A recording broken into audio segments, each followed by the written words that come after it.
Welcome to the Full-Time FBA Show. In each episode, it's our goal to help you turn part-time hours into a full-time income selling almost anything on Amazon. And now, your hosts of the show, Stephen and Rebecca Smotherman. Welcome to episode 267 of the Full-Time FBA Show. Today, we're going to talk about another 4 incorrect assumptions that are costing you profits. We want to help you make profits, not cost you profits. And so we're going to help fix these assumptions. And I assume my host today is ready to talk about this. I see what you did there. I am. That is a correct assumption. All right, let's get into it. Another 4 incorrect assumptions that are costing you profits. Before we get into the topic for today, I want to make sure you're subscribed to the Full-Time FBA newsletter. We send out a newsletter once a week. Sometimes, maybe every once in a while, we'll send out more than that. But usually it's once a week with links that you need to pay attention to, information about selling on Amazon, links to the podcast, updates about what's coming out on our YouTube channel, stuff like that. Interesting information that will help you turn part-time hours into a full-time income with Amazon FBA. So make sure you're subscribed at fulltimefba.com. All right. Earlier this year, in episode 232, we talked about 4 costly assumptions that many Amazon sellers are making that cause them to miss out on specific profit opportunities in their Amazon businesses. And today we're back with 4 more costly assumptions. That's right. I mean, it's already a struggle for some sellers to make good money on Amazon, but it's even harder when some of our assumptions steer us either away from profits or worse, when our incorrect assumptions steer us toward wasting time and wasting money. In fact, it's good to know that overall assumptions are sneaky. We usually don't know that we are experiencing an assumption until it's too late. So today, let's shine some light on those sneaky and costly assumptions.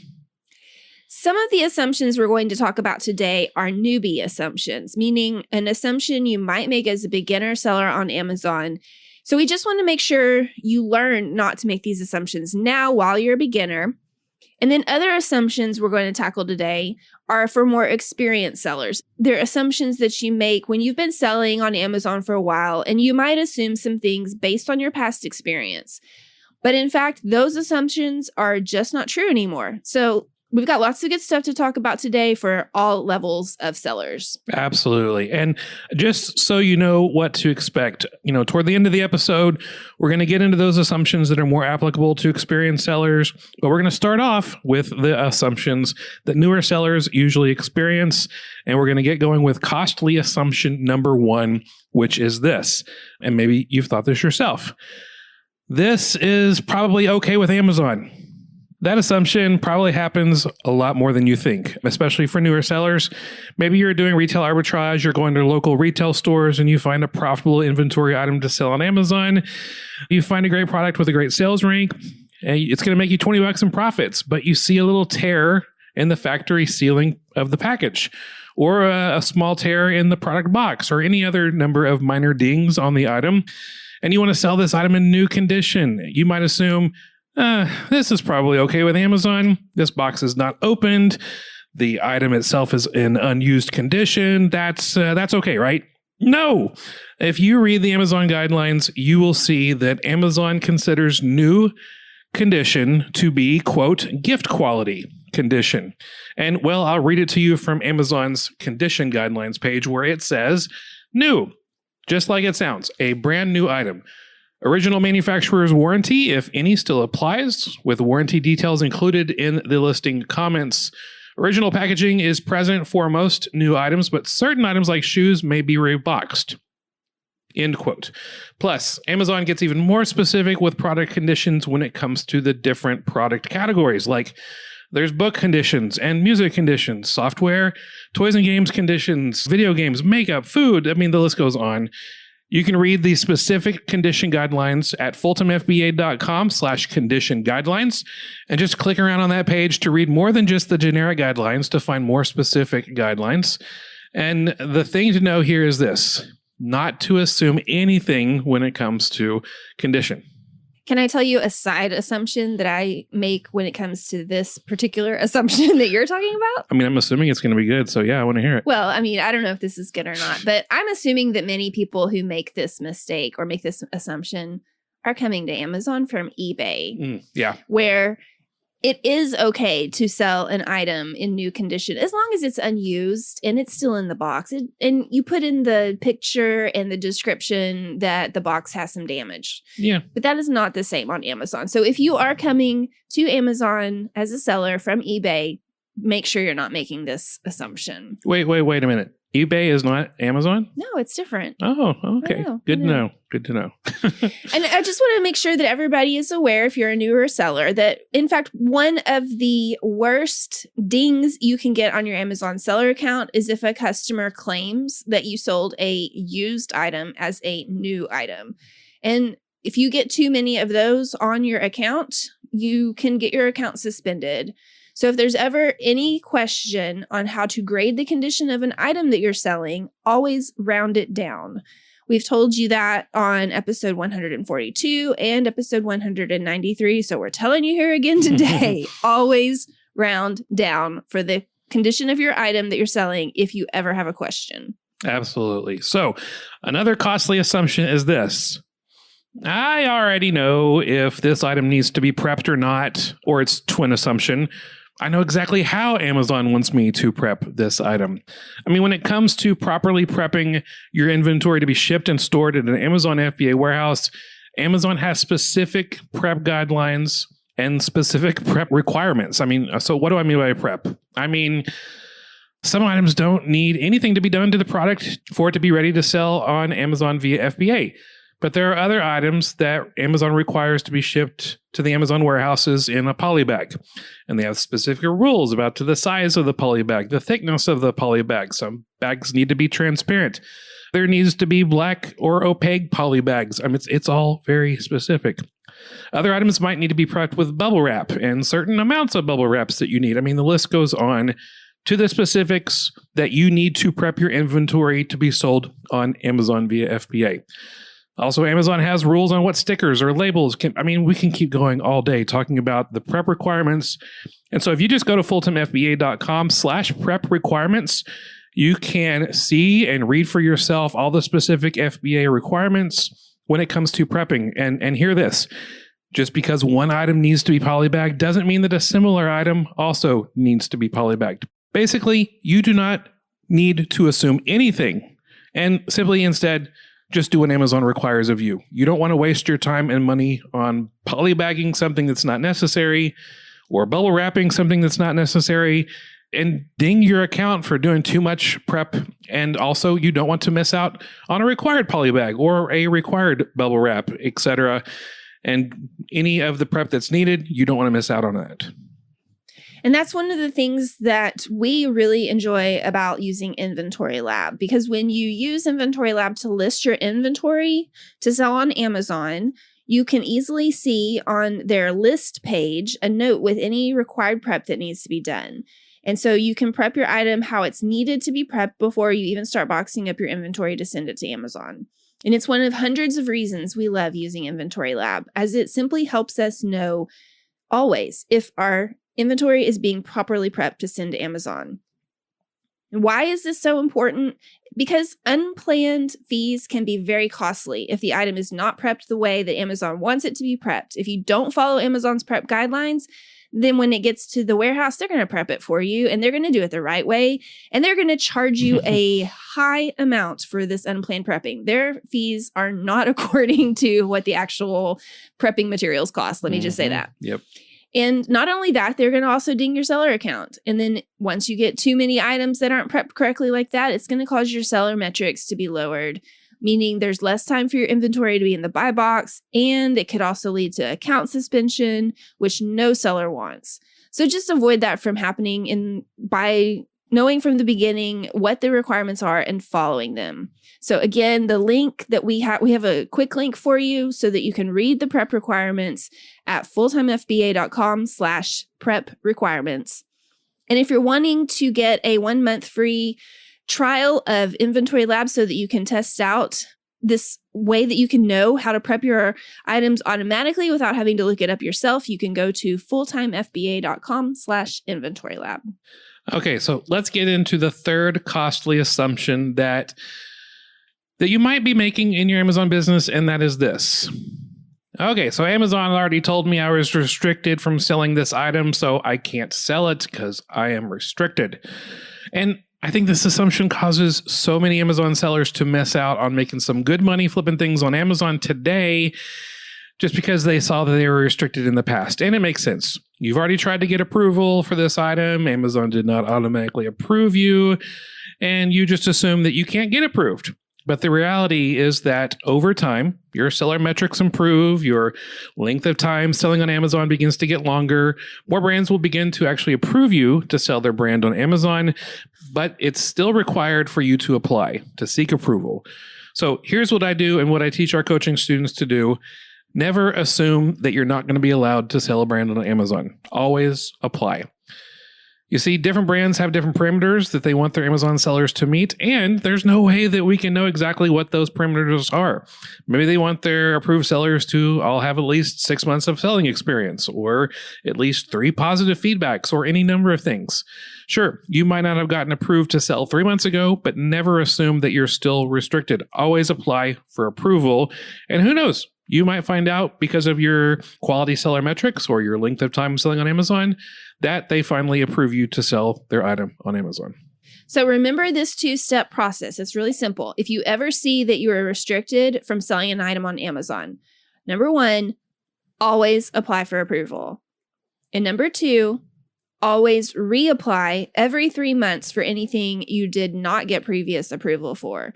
We'll put a link in the show notes for episode number 267, where we talk about where exactly to go in Seller Central so that you can view your selling applications. And it's just 2 clicks from there to reapply for everything you've ever applied for in the past that you did not get approval for.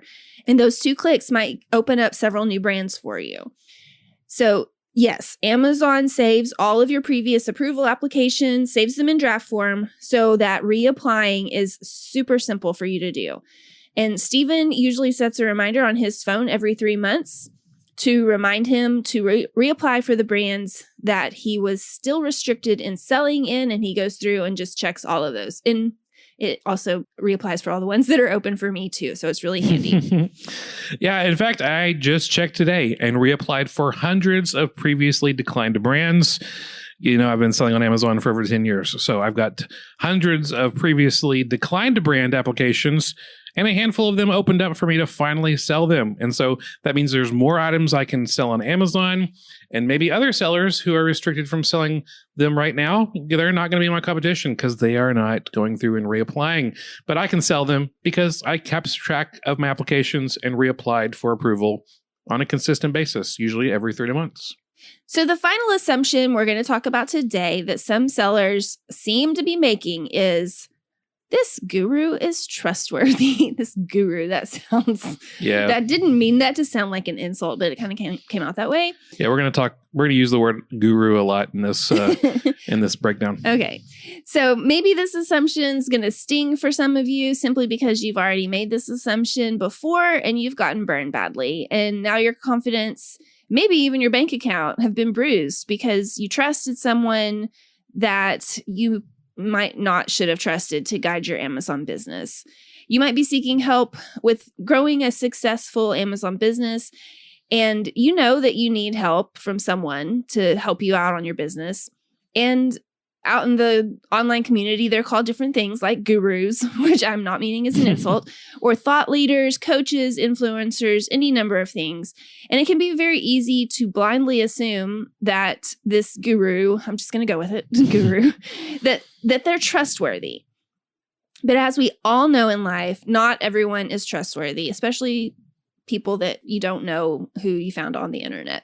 But so can you really know the difference between who can be trusted and who just wants to take your money? I mean, it can be a hard process, especially if you've been burned by a guru before. But we're going to do our best to give you some guidance on how to handle who you decide to follow in learning how to accomplish your goals, whatever the goals might be. And so we're going to also recognize that, full disclosure, we are Amazon coaches. And so it's good to put Rebecca and I through this vetting process as well, as we're going to walk you through this today. Okay, first off, we're going to talk you through some things that are more obvious red flags for who you should or should not trust to teach you something online.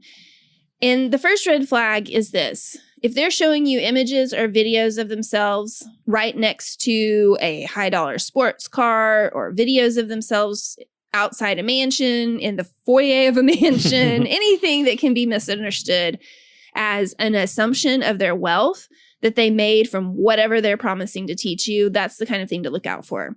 So understand, sports cars can be easily rented. So you see that in a picture or on a video, that sports car is probably rented. Mm-hmm. You see people in these homes that are amazing and gigantic.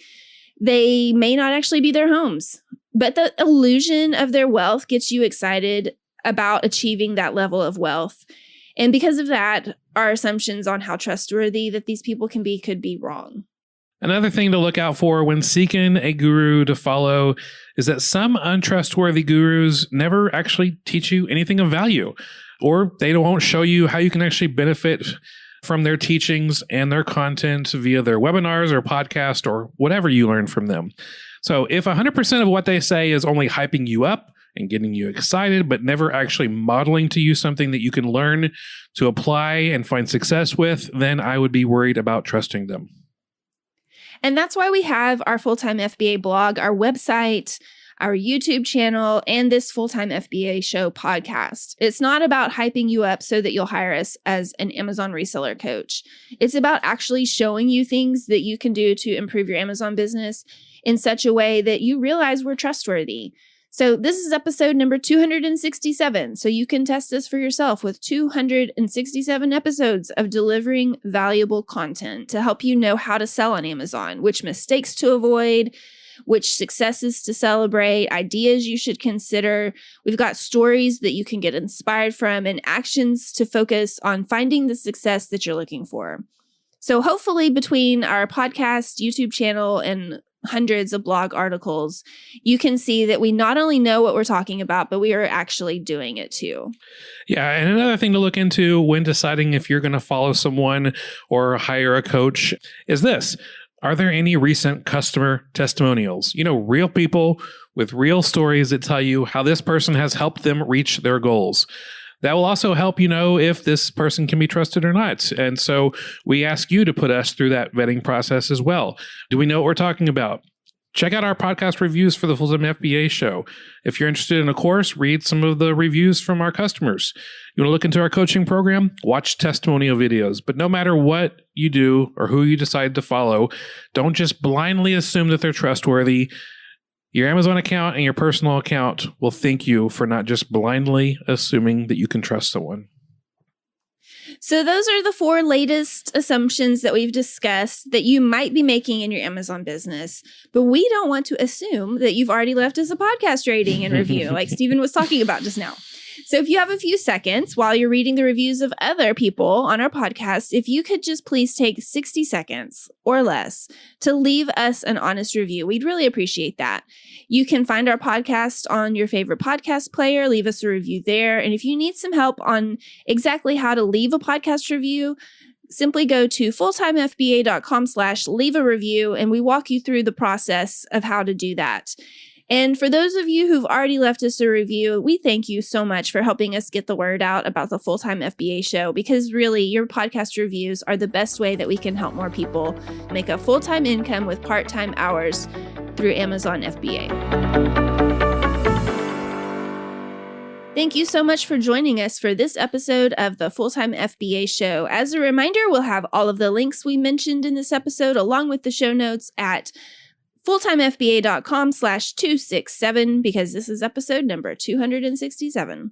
And next week on the show, it is the week of Thanksgiving. So we're going to talk about the holiday survival tips for Amazon sellers. We're going to get through this holiday on a strong point, and we'll talk about that next week on the Full-Time FBA Show. How did you know I need to make it through Thanksgiving? We're all going to make it through together. We'll make it together. Yes. And so we'll hope to see you next week on the Full-Time FBA Show. That's all for this episode of the Full-Time FBA Show. So head over to fulltimefba.com/podcast, where you'll find the show notes and links from this episode. While you're there, subscribe to our newsletter where you'll get several free downloads of our popular and helpful Amazon FBA resources. Now, take action on what you've learned today so you can find success at turning part-time hours into a full-time income with Amazon FBA.